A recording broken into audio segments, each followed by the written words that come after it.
This is the Mindful Witchery podcast with your hosts, Lori Allen and Sarah Frye, just two New England ladies talking about everything. Take a deep dive with the ladies into the world of New England witchery, travel, adventure, and a little bit of everything in between. You can now find the Mindful Witchery podcast on Apple, Spotify, Google, and Amazon.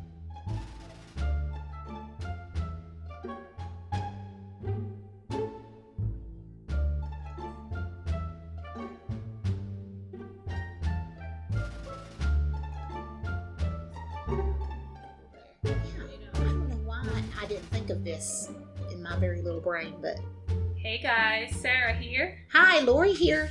We are back for another episode of Mindful Witchery. We were doing a little bit of a recording before a test, and for some reason I decided my voice was going to be way up here. Hey guys! Hi, guys! It's Mindful Witchery! Oh my goodness, I feel like, I always say this, so I feel like I haven't been here. Yeah, it for feels like weeks. we've, yeah. I don't know what it is. I don't know. I always feel so comfortable at your house. It feels weird when I'm not here. And we have my new fireplace. I have to tell people. I actually have to take a picture and put it on Instagram of we'll have to. my new fireplace. My brilliant husband, who loves to please me and take care of my quirky needs. I've always wanted one of those electric fireplaces. I live in a condo, so we can't have a regular fireplace. And I've always wanted an electric fireplace, but my issue with him has always been that the quality of the wood around it. I never could find one that suited me in terms of the quality of the wood, the thickness of the wood, things like that, because I look for certain things, and I like dark wood. And so my husband took a buffet that we bought years and years ago, and he cut out the center, and he put in a fireplace insert, and it looks like it belongs together. Looks insane. It's like, this is how you are a modern witch. You make things work. Exactly. You can't have a fireplace, so why not make one? So we made one, and it looks lovely, and I'm going to have to take pictures of it because I'm so proud. It looks like it's always been there. Mm-hmm. It's awesome. I can actually kind of feel the heat, too. Yeah. And you can use it without the heat, like in the summertime if you just want a little crackling fire. Oh my god. Does it make noise, too? It crackles. Oh my god. Yes. It's so cool. I love it. I'm so happy. Yay. Oh my god, you guys. So, it's after the election. Mm-hmm. So let's talk, because, there's been a lot going on. There is a lot going on. We just kind of wanted, a random episode to just, check in and talk about the world and talk about what's going on with us. And it's been a crazy month. The crazy world that we live in. Donald Trump has not conceded yet, and the election was November 3rd. So he's still holding on. He's holding on. And to any of our conservative listeners, we're sorry if you're upset, and we're here. But I think we're all ready for a change. The Trump stores are still open. Yep, they're still open. What's the name of that landscape place that he had there's a joke going on around about it. The Four Seasons. The Four Seasons landscaping. Yeah. Oh my god. They have t-shirts now. That's so cool. I just think that's the greatest thing ever. I heard it was next to a porn shop. It was next to a porn shop and was also next to a crematorium. Oh my god. Yeah. I think that's what it was. Yeah. You look at this and it's one of those things where it's like a train accident where you can't not look. Mm. You have to look. Yeah. And that is not saying anything against our conservative guests, our conservative audience. It's just, there's only so much. Yeah, there's only so much that you can take, that we can take. I mean, we have to get our country settled again in some way and not look like idiots in the eyes of the entire world. It's crazy. I don't think I've blinked for months. No, me either. I'm pretty sure that's why my eyes hurt. It's I'm just glad, I think, because I was talking to Sarah, who has been on this episode, been on this podcast a few times, that I almost feel like everybody's just was so worked up, and then nothing happened, and then we had to wait for days to figure out who won, and it just, that stress just stayed, all of our adrenals are shot. And then add COVID to that. And then add COVID to it. Just, everything. The holidays are coming. And then when we finally figured out who won, Biden won, everybody had a breath of fresh. Everybody just took a breath. It's okay. And now I feel like the week after, everybody's exhausted because we all were like in this fight or flight mode for months, this whole year. And now it's kind of, we don't have anything bad to look forward to. I mean, right? It's, and I just, that day that we finally got the count in, it was last Saturday. And I remember just looking on Facebook and seeing the beautiful videos of people in Northampton and people in Provincetown celebrating. And, awesome. You know, the LGBTQ plus community were celebrating. And it was so nice to see that they didn't have something to fear on that day. Changes your life. It really was. I mean, your life changes in a second. And that's what's kind of amazing about this whole thing is that, you know, hopefully we'll have someone who is going to come in and really be compassionate. That's what I'm looking for, is I want somebody to come in and just show some compassion. Show some compassion, not just for people who are liberals, but show some compassion for the conservatives and take them in under their wing as well. I mean, there has to be a point where we have to come together as a nation, and I don't know how that's going to happen. I'm not sure what that's going to look like, but I know that Joe Biden has already taken steps to give some COVID relief, and he's reached out to his opponents' supporters, and I'm glad to see that happen, because we have to. It's not going to work with just one party. No, we've got to come together, and we have to do something to fix what is wrong and broken. Because that's the way everything's kind of been run, right? Mm-hmm. For the past 4 years,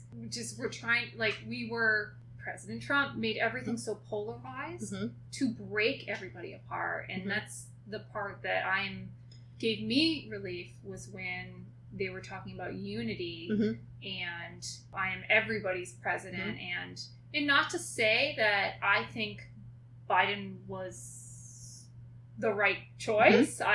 He was a choice. He was the choice I felt was in the right direction because he's surrounded by the people that I feel like are here for us. You know what it makes me think of is I look back on 2016, and I still look back on 2016 as just one of the hardest things that I have ever emotionally gone through. Waking up that morning and finding out that Donald Trump was president made me feel like a stranger in my own country. Yeah. And I felt that way. It was, I don't know that I'll ever forget that feeling. I felt like I always try to explain it to my husband is, it felt like that part in The Lion King, in the cartoon, where Scar is talking to the hyenas, and he's talking about there will be a king, I'm going to be king, and they all started to kind of surround him. Yeah. That's how I felt. Oh my God, what a great visual. That's how I felt. Yeah. And I was terrified. And just to have this moment, I mean, we don't know where we're going. No. We're on a trajectory that nobody can predict right now. No. But just to have a moment of peace, relief, and not feeling pressure or feeling like people I love are being persecuted. I felt like people I love are safe. And maybe that's not the right way. I don't know. Maybe that's not the right way to feel. I mean, because we are on an unpredictable course right now. But I do see it as the people I love, my Muslim friends, my Black and brown friends, my LGBTQ plus friends, people I love, I feel like they're safe now. Yeah, because they feel safer. Yeah. The majority people I've talked to, and just to see the relief from my friends gives me relief. In this whole year, the past 4 years have just been a huge eye-opening wake-up call. And I don't like calling people out, but I'm going to call people out. If the past year has not opened your eyes to things that need to be changed, to the systemic racism in this country, then you need to check yourself. Yes. Because if you didn't learn something this year, then you got to jump on the train or get off. That's what I think. If your eyes were not open, you don't need to be an activist. You don't need to be out there yelling at people. You know, you don't need to be on there trolling people on the internet trying to change people's minds. But if you yourself, life has not changed because of this year, check yourself. That's me getting feisty and angry. But and I just have to say, I this past weekend I went down to Sturbridge, and I stopped at a bakery called Whoopie Doo and Cupcakes Too. They are, I'm going to tell you where they are, guys. I'm going to tell you where they are. They are at 179 Main Street, Unit 3 in Sturbridge, right after you get into downtown Sturbridge. And I'm mentioning them because when I went in the door with my son, we couldn't decide what we wanted to order. They had the most amazing cupcakes, and I have to tell you, they are amazing. I went in, and the woman at the counter came up. She was so friendly, so nice. Hi, how are you? And what can I get for you? Oh, I said, we don't know yet, but let me just, she's like, let me just tell you what's really good. And so she starts going through, and she just kind of casually asked me. She said, did you vote? It was really casual. We were just talking about it because it's only been a week, and she's like, did you vote? And I'm like, oh yeah. And she's like, isn't it amazing? She said, I feel so free right now. Wow. And we got into this little conversation, this side conversation about, she being a member of the LGBTQ community and how this made her feel. And the fact that she was able to tell me, she doesn't know me. Oh, wow. Just the fact that she was able to say to me, I feel so free. It almost put me into tears. Oh. And the cupcakes were great too, guys. But this interaction just kind of showed me just how relieved people are. Yeah. And it was just really, really so nice to see. But I'm going to say it again, whoop-de-doo. And more. Whoop-de-doo. Great name. Whoop-de-doo and more, and cupcakes too. That's one of those names that they came up with, and they're like, yeah, I came up with that name. That's a great name. It's kind of like mindful witchery. Yeah, like, oh yeah, but I did that. If you get a chance, just go visit them because their cupcakes are fabulous. And I got this bourbon pecan pie that was amazing. And my husband loved it, and he doesn't like pecan pie. And he loved it. So I got a raspberry mascarpone. Oh my God. Cupcake that was out of this world. Oh, I've been so into dessert. It's the season. So good. I've just been wanting. We've been watching British Bake Off. Oh yeah. It's Carson. Carson and I. That's our show. It comes out every That's Friday your jam. now. It's what we do. I'm surprised he likes it as much as he does, but we just have the best. It's our date night, and due to my health, I've been on a very special, very restricted diet. I will get into another time that has really helped me. But I'm watching them make... Girl can't eat apples, folks. I can't even eat apples. Yeah. And I'm watching them make these, things, like cake. I don't even like cake. Like cakes and, they had, Japanese week. And I'm just sitting there. And bread. I looked down. It was this past week. They were making these jelly cakes. I don't know. Wouldn't even know what that tastes like. And I'm drooling in my hand. Seriously, it just, yeah. Me at dessert. I've just been wanting cookies and chocolate. I can't eat chocolate either. Well, we're going to have to take a road trip down to Whoopie-Doo and cupcakes and more. Do they have gluten-free? Yes, they do. Awesome. They do have gluten-free because the guy that came in after me asked and she said yes. Oh, that's awesome. They're amazing. Okay. Amazing. Done. Field trip. Mindful Witchery. Yes. Cupcake road trip. That's it. I love how we go from politics to food. Yeah. What's next? It all goes. You know what? Food solves all the problems. I always said this. If you would take Israel and Palestine and put them in the same room together and put a coconut cake in the middle of that table, we would have world peace immediately. Cake solves every problem. Cake and tacos. Oh, tacos, most definitely. Cake and tacos solve everything. Remember that, folks. Yep. You ever go into those awkward family situations? Throw down a cake or throw down some tacos. Yeah, upside down pineapple cake. Yes, is my favorite. Oh God, that's Roger's favorite too. It's my favorite. My friend Tiffany she's an amazing baker. Oh gosh. And, oh my God. I haven't had that cake from her in years, and I'm sure it's amazing still. And your birthday's coming up, so... Oh, and my birthday. There you go. My birthday is November 24th. Feel free to send love and presents. Love and presents. So my birthday is a very big deal, because I make it a big deal, and it's my one thing I give myself every year. The big thing I give myself is I get the whole week. Thanksgiving week is mine. Every single day, I deserve to be pampered. Yes. And I buy myself things. It's the week of your birth. This coming Sunday, the 22nd. So Sunday through Sunday, all mine. Even though it's a Tuesday. But so yeah, that's the way it should be. Yeah. I take liberty with my birthday as well. Princess status. Mm-hmm. That is me. I am very giving the rest of the year, but not during birthday. Not during birthday week. Not and during it's birthday always going to be this way. I even warned Carson before we got married. Mm-hmm. I'm like, just so you know, this is what's happening. And my excuse to my children and my husband is always because it's my birthday. It's my birthday. I don't ever, I mean, whatever I do that week is forgivable because it's my birthday. It's my birthday. Yeah.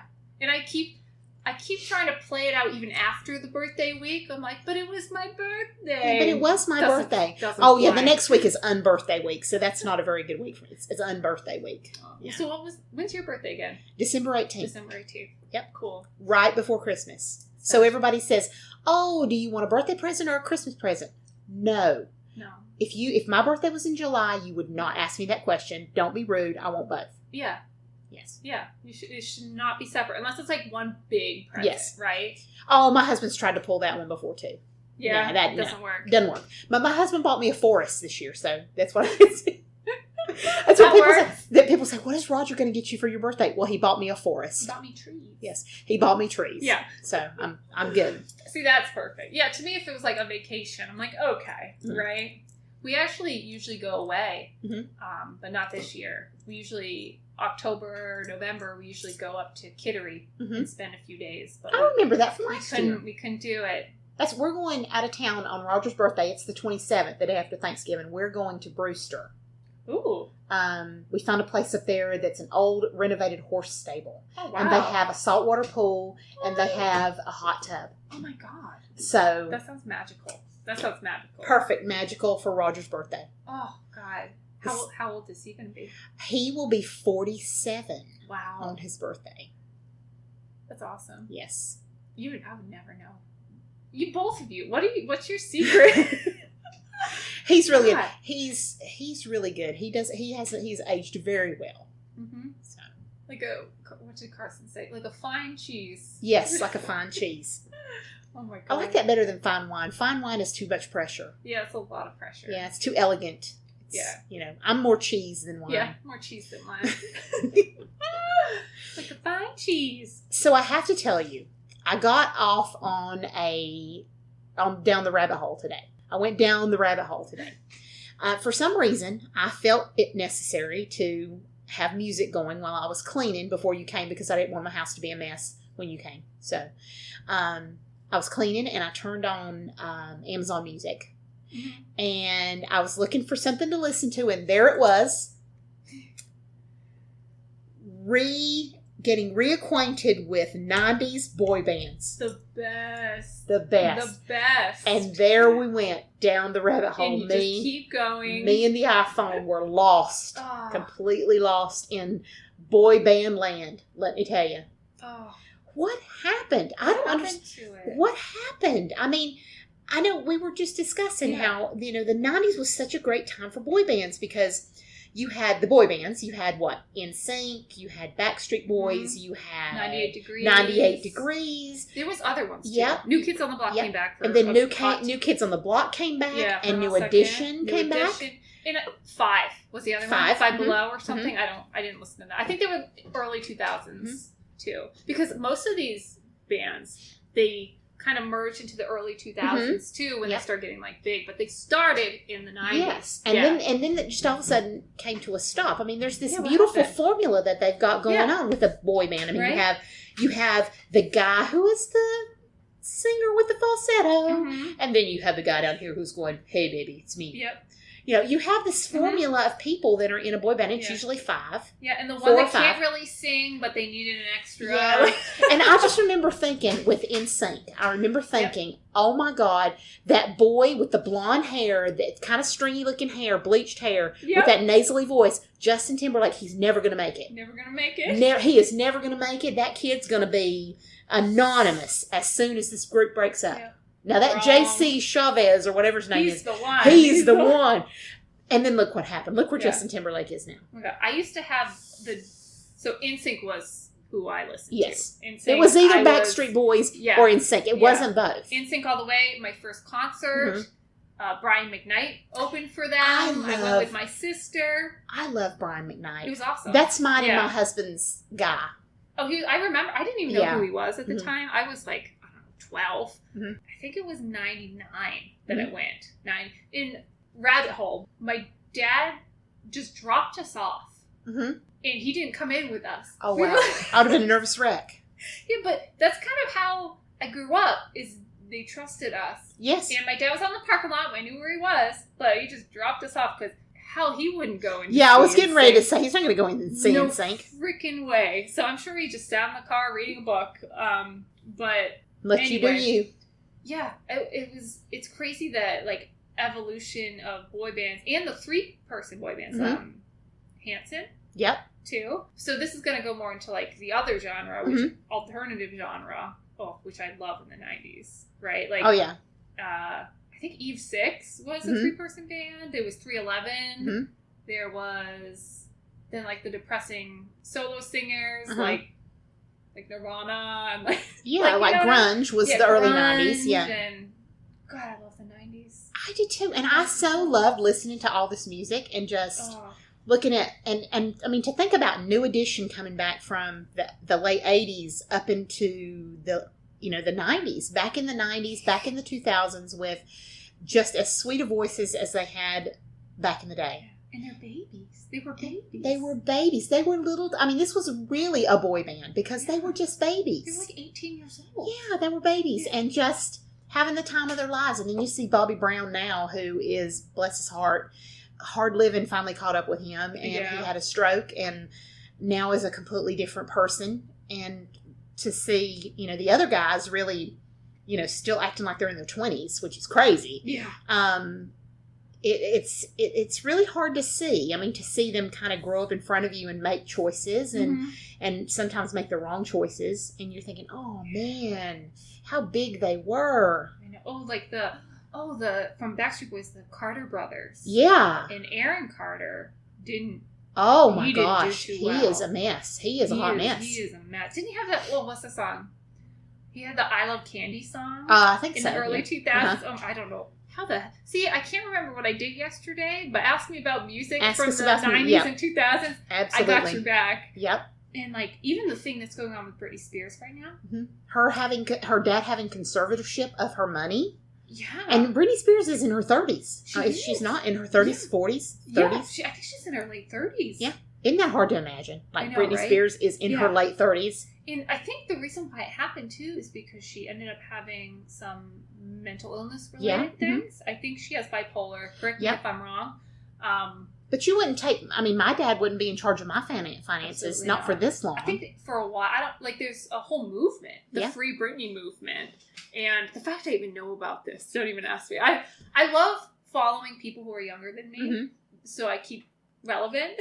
And, like, I know what's going on, so it's like, I actually know a lot about random Kardashian stuff. Yeah, me too. I know way too. I wouldn't know way too much about the Kardashians. Way too much. Yeah, they're not gonna. No, there's not. They're gonna not renew for another season. That is crazy. We have spent 12 years with the Kardashians. Something like that. It's amazing how some of them have stayed exactly the same. They look exactly the same, and other ones I wouldn't even be able to recognize. Oh no, yeah, it's crazy. And then now they all have kids, like an overabundance of children. A lot of children. Yeah, a lot of children in that family. And then you have, Caitlyn Jenner, who is in the whole mix, and it's crazy town for them right now. Yeah. And I think maybe they want to be normal. I was watching, who was it? Kim Kardashian on the David Letterman thing. Yeah. I don't love her. No. I don't love her. She's not my favorite Kardashian. No. I don't know that I have a favorite, but she's definitely not it. If I had to name one, she wouldn't be it. She's very monotone. Yeah, very monotone. She has that vocal fry thing that she does. And she drags things out a lot. Yeah. It's really strange. And I think Dave thought it was strange. She was being weird in the interview. I actually couldn't finish it. I think she's Kanye made her weirder. I kind of feel bad for him, and I know that's mixed. He's one of those who there's certain people I just cannot fathom. I can't Yeah. To me, I can't even believe he's a real person. Yeah, no, right? That's the thing. I almost feel like he was not born on Earth. Like he is one of those weird ass people who just is even weirder than my weird can fathom, and my weird can fathom a lot. Yeah. I don't know whether I feel sorry for him, whether I'm irritated by him, whether I just can't stand him. I don't know where I am with him. I do feel like he has some really serious issues. I think that he is bipolar. He is bipolar. Yeah, and not being medicated is maybe not the way to go for him. That might be the way to go for some. I don't think that's the way he needs to go because he's talking crazy talk. And because he recently, the past couple months, like maybe end of pre-Dave, he had a manic moment. Episode. Yeah, and his type of mania is not the lesser form. I think he has the more like hallucinating. Yeah. Again, I'm not going to diagnose him, but this is what I read and saw. That he has a full psychosis. The whole conspiracy thing. Yes. Which is to me very sad because a person like that can't control it. Mm-hmm. But if you choose not to take medication, maybe you have he that choice. Maybe he isn't. Then that's when it kind of all breaks loose. Blurred. Yeah. It's scary. The apple cart is broken. Mm-hmm. Yeah, it's a tough one. It really is, and I don't know. I there's just something really odd about the way I feel about Kanye. I don't know. I just hate to see his picture. It drives me crazy. It angers me because he just gets so much attention for being Kanye. Yes. And I don't get that. I don't know if he's always been that. My interpretation, non-professional interpretation, is that he had a psychotic break. Somewhere, maybe in his early 20s, because that's usually when it happens. I think maybe something traumatic happened, or like the stress. And I don't know if he was always like that. I think he had narcissistic personality. Yeah, but I think there was something. I would just hasten to guess what kind of. He's a mystery. He's an enigma wrapped inside of a mystery, wrapped inside of a Kanye. I know. Politics to food to the Kardashians to Kanye. It always leads to, all roads lead to Kanye, according to Kanye. Yeah. Yes. Oh my God. According to Kanye, all roads lead to Kanye. I do like his music though. I do not. I'm not a fan. Do you listen to rap music? I do, but I listen to like old classic rap like NWA. Gotcha. Ice Cube, Ice-T, gangster rap. That's what I listen to. Yeah, I prefer my rap really strong. Mm-hmm. I prefer my rap like my coffee very strong. Busta Rhymes. Yes. Oh, did I tell you I saw Busta Rhymes? Did you really? Have I told you that? So my friend Jill, forgive me, I think it was like 4 years ago. We went to a honeymoon. I didn't go to her honeymoon. Sorry, Jill. I was there. No, we went to our bachelorette party. We went to Mohegan Sun. Okay. Apparently Busta was there that night performing. And I, who was a big fan of Busta, was like, oh my God, and like sold out, obviously. But like somehow we walk in and Busta's still performing hours later. We just walk in. And all of a sudden I turn, Busta Rhymes is there. He has rosé, and he's pouring it over the crowd, and I'm like, oh my God! And I got to stand like 10 feet away from him performing, and he's like huge. He's big. He's a big guy. Big dude, and he holds himself, just his presence in general, and he's amazing. How fast he can rap. Oh yeah. I thought my head was gonna explode. I'm like this little white girl just looking there like Busta, like oh my God. That's how I feel about Eminem because he raps so fast. He's crazy. That it makes me insane. Yeah, it just makes me insane. And what's funny is my kids listen to Eminem. And they listen to him as though he just came out yesterday. Oh, that's weird. I'm like, no, you guys need to understand. Eminem's been around for a long time. Long time. Yeah, and they're listening to his old stuff from the Marshall Mathers era. Yeah. And thinking, wow, this is so cool. I'm like, because it stands the test of time because he's a badass. Yeah. That's why. Some of his songs were like insane. Like, I remember like the controversy he brought from being a white rapper at the time. It wasn't like early 2000s, right? And some of the crap he used to say, I'm like, okay, buddy. Like, oh yeah. Like he had some stuff to deal with. Damn, he was very different for his time. Absolutely. For the time. I mean, there was like obviously the Beastie Boys, but they were like a whole different genre. The Beastie Boys, Jewish Buddhist rappers. It was best. great. They're the best. And they've been around since the 80s. Yeah. Props to those guys. Eminem didn't even meet with... There was no criticism of him as a white rapper from black rappers, though. Mm-hmm. There was a lot of respect given to Eminem because he was, Dr. Dre was right there. Yeah, Dr. So Dre it's, was there. But I think at the same time, he's so freaking talented that it doesn't matter. It's... I look at him in awe. I mean, he's probably one of my favorite performers then, now, whenever. Yeah. And the fact that he's been able to get his life together... Yeah. He's sober. He looks so different. He looks so different now. Yeah. And it's lending his music to Biden's campaign and all these things. It just, he's growing up.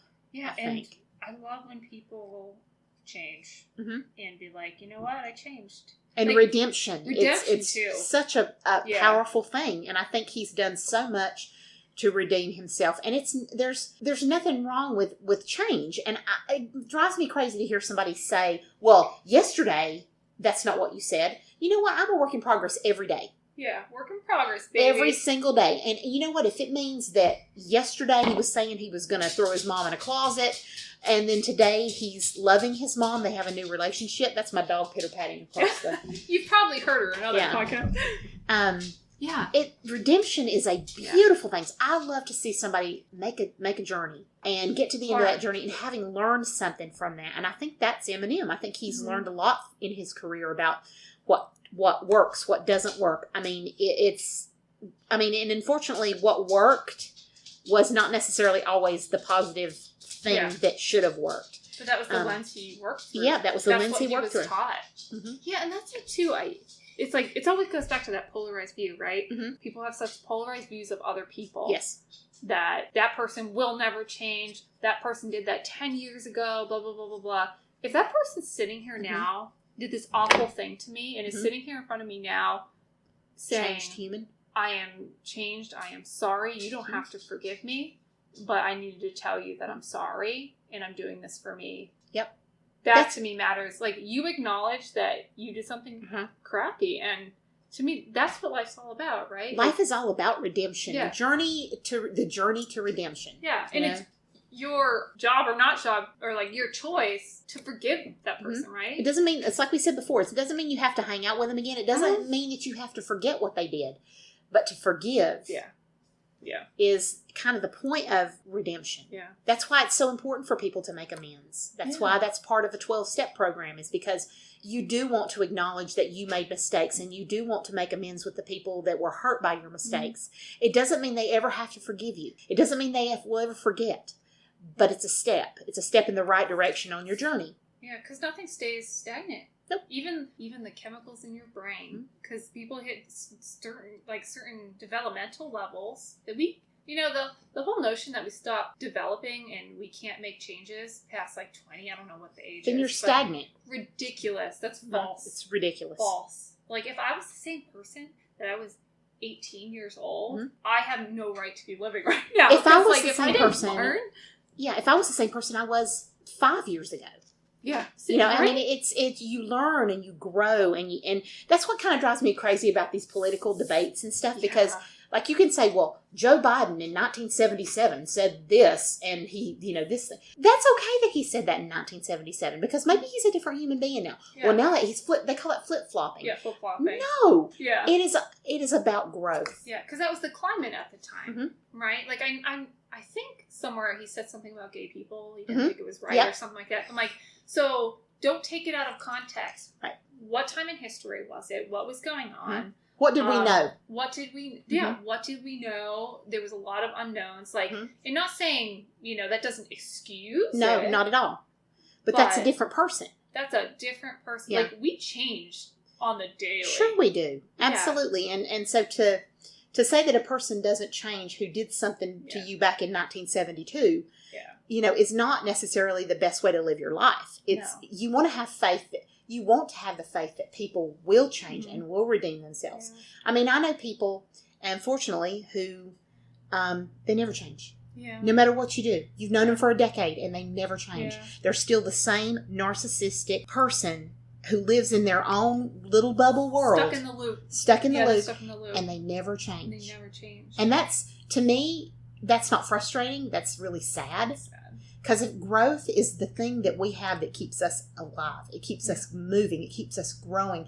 It keeps us moving forward is growth. If you don't grow, then you're stagnant. And if you're stagnant, your life is done. Yeah, that's it. And it's like holding on. I feel like so many people hold on to trying to stay stable. Mm-hmm. It's almost become an addiction. Almost like in our Western cultures, people try to like stay so solid in with who they are right now, trying to hold so tightly onto the people in their life, so tightly onto their like ideologies and their beliefs.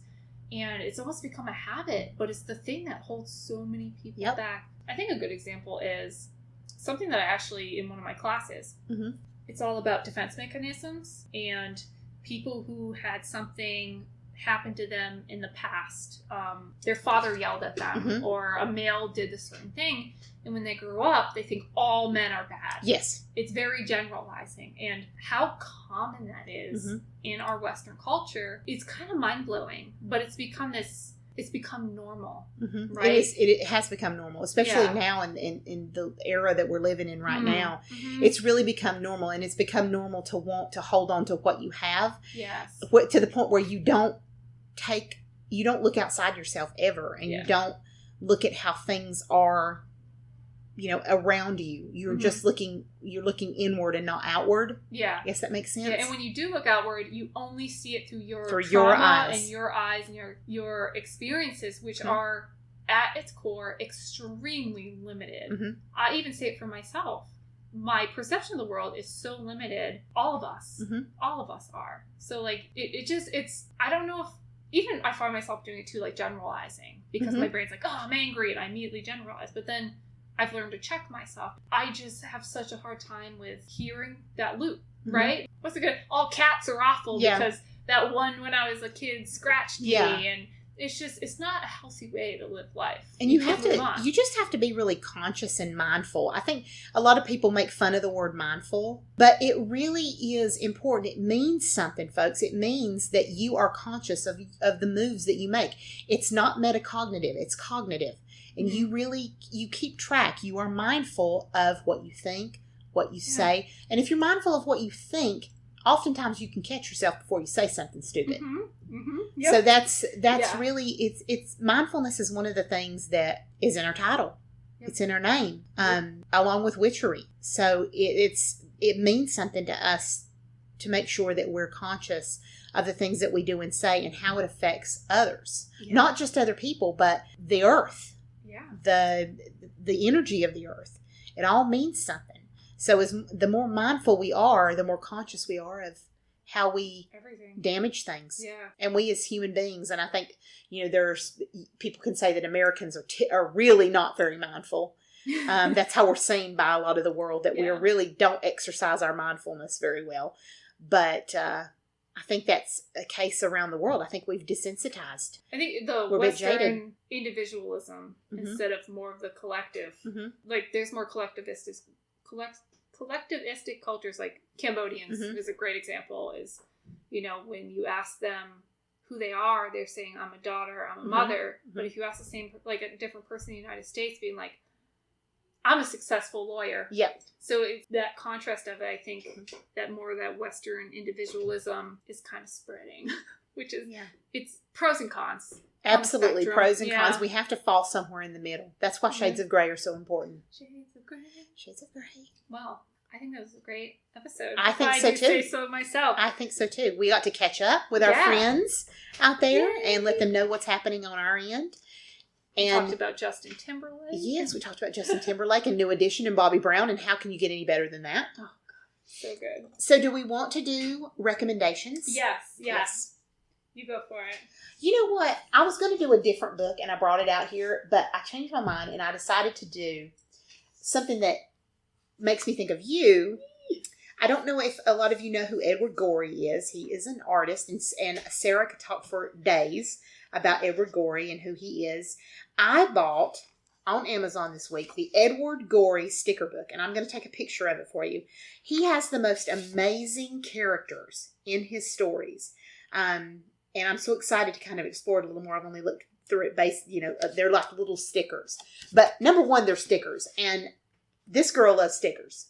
I love stickers. I love stickers. And the fact that it is this particular artist makes me even happier. They're so whimsical and creepy at the same time.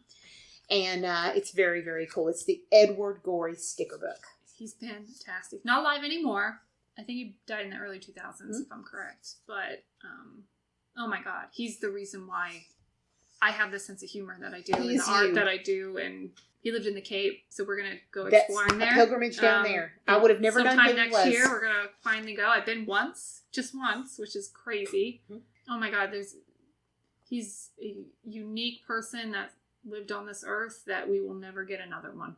He used to walk around in big fur coats, and he had a big old fat cat. And nice. Yeah. So this is lovely. Even if you just get a chance to look it up, it is absolutely lovely on Amazon. That's my recommendation. Yay. Well, I had so many things I was going to recommend, but I did bring a book this time. Mm-hmm. So Jill, who was on our last podcast, she was talking about essential oils, and we were talking about off mic, we were talking about the Belchertown State School and how I've become really interested in it because if you didn't know, I'm studying psychology. I'm doing a big old project on asylums and mental institutions. So she mentioned to me somebody that she knows. I believe she's part of She is the chairman of our historic committee. That's awesome. That's so cool. Her name is Katherine Anderson, and she wrote an Images of America Belchertown State School book. And I actually just got it off of Amazon.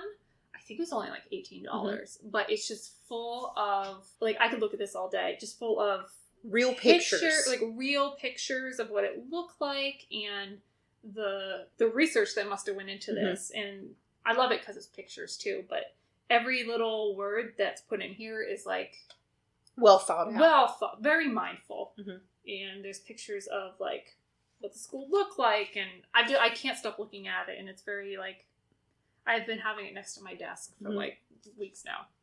And yeah, you can find it on Amazon. I'll put the link below, and I'm hoping to reach out to her soon. I would love to talk to her, and it's great. Anybody from Belchertown should really pick up this book because we tend to, since we live amongst the ruins of Belchertown State School, which the ruins are getting smaller and smaller and smaller and harder. They've just knocked down some more. They've knocked down a lot of it.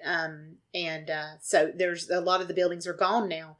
And it's very easy to drive by that location and just not really even think about it because it's just become a part of the woodwork, sort of. And the grounds were huge. Yeah, and it was huge. It was a city within a city. They had their own everything. Yeah, it was a cottage style setup. And there was even the carousel that's in Holyoke came from here. Wow! Oh, I didn't know that. Oh my God! Yeah, but it reminds you. Anybody who ever lived around a state school and experienced what went down at any of these state schools, to read something like this and to see something like this brings it home.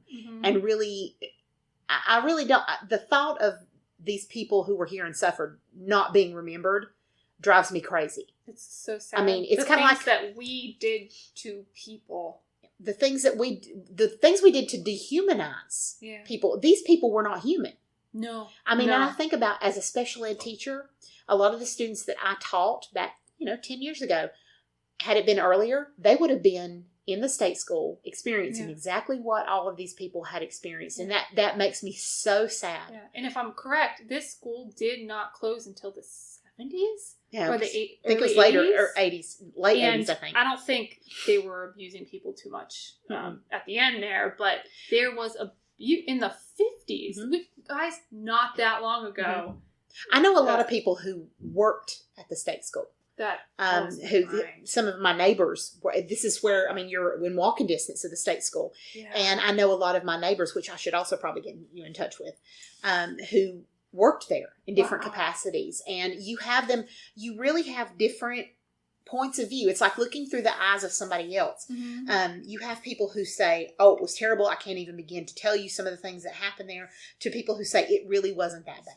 Yeah. Yep. It really varies Yes. among my neighbors when they talk about it. Yeah. I had one neighbor that I spoke with who said, when they needed baths, because it smells, the smells in that place were just horrible. Mm-hmm. When people needed baths, they would take them downstairs and they would hose them off with a hose. Yeah, and for some people, that's humane, Mm-hmm. right? It's all about perspective. Yeah, it's all about perspective. That's not so bad. Yeah, so even like the mistreatment of people, it goes way beyond the 1950s, folks. But like the mistreatment, it was normalized because those people at one point in history were seen as less than, or especially more in like the 17th century, it was because they did something they weren't moral, or they did something to not appease God. Mm-hmm. So they were less than, they weren't good enough. That's why they were born special, like I was going to say special abilities, which is kind of true, but like special needs or like anything like that.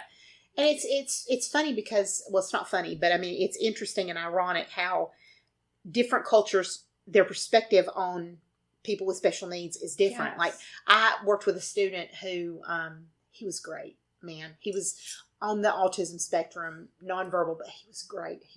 I'll always remember him. He was one of my first students that I had when I came out of college. Oh, awesome. And his mother, he was Native American. And his mother came and talked to me one day and was telling me, she just said, there are struggles with him. We do struggle a lot. And this was back when autism wasn't what it is now. I mean, it was approached very differently. It was not treated the same way. They didn't have the knowledge that they have now about the autism spectrum. But she would tell me, she said, it's a struggle sometimes.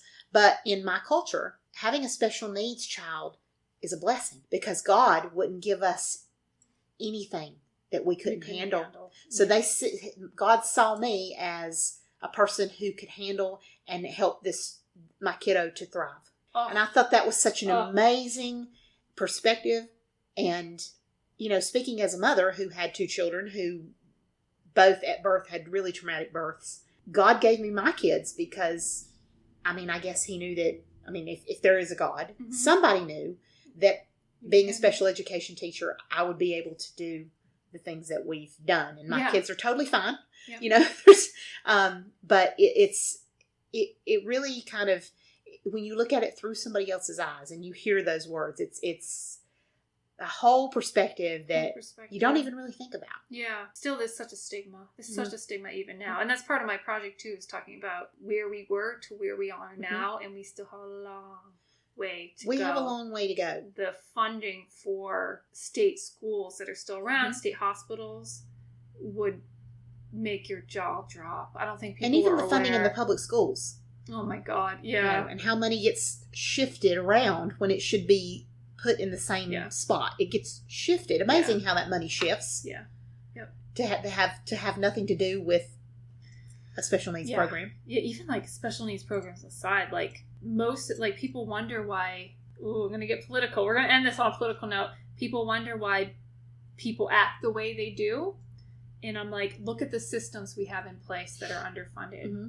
Educational systems are so underfunded. And so why do you think certain people act the way they do? Because they were taught through one perspective. Mm-hmm. They weren't given the opportunity to learn through other perspectives because of the systems in place that we underfund. So education, people. We promote, and what we promote is tolerance. And tolerance, I hate that word. The word tolerance drives me. If you want to say a word to me that you want to get debated over, it is the word tolerance. Tolerance, it is not the right word. That is not the word that we want to consider when we consider our relationships with other human beings. Tolerance means, I don't agree with you, but I'm not going to kill you over it. Yep. Yeah. That's what tolerance is. Yeah. Tolerance is not a good term. It's not a friendly term. It is a mediocre whitewashing term. Yeah. That's all it is. Tolerance is not the word that we want to aspire to be. That's not the word. Yeah. Acceptance is coming closer, but tolerance is definitely not the word. Yeah. And that's what we promote. We promote tolerance. Yeah. Let's promote openness. Open-mindedness. Yeah. Oh, you're different, but I won't kill you over it. Yeah. It's tolerance. Yeah. To me, it should be like, oh, you're different. I want to learn more about you. Right. That's the way I would do it. Like, my perspective on it is like, tolerance does not encourage moving forward and learning more about other people. Yeah. Tolerance encourages, I'm going to stay the way I am, and I won't persecute you because of the way you are, but I won't do anything bad to you. I won't engage with you. Yeah. Because you're wrong and I'm still right. God, that word tolerance that's so rough. eats me I up, never man. viewed it that way, but I've never internalized the word that way, but you're so right. Because think about the word tolerance. Tolerance sounds really good. But what if you said, oh, I just tolerate her? Yeah, that's negative. Yeah, exactly. So tolerance is not what we want to aspire to be. Tolerance is just putting forth minimal effort. Minimal to no effort. Yeah. It's kind of like a clutch. No, not. Yeah. It's kind of a euphemism. It's a gentle way of saying, I'm not going to make any effort. Yeah, it's easy. It's the easy. It's the easy route. It's whitewashing. It's almost like it's like an excuse. Yeah. It could be definitely perceived as an excuse. So let's move beyond tolerance, folks. Yeah, let's be open and fund education. Yes. And listen to NSYNC. And Bobby Brown. And Bobby Brown. And Eminem. And let's just all move forward. Wow. And let's do it. Yes. Let's do it. All right. Here we go, folks. Here we go. Talk to you soon. Thanks for listening. Thanks for listening, guys. Bye.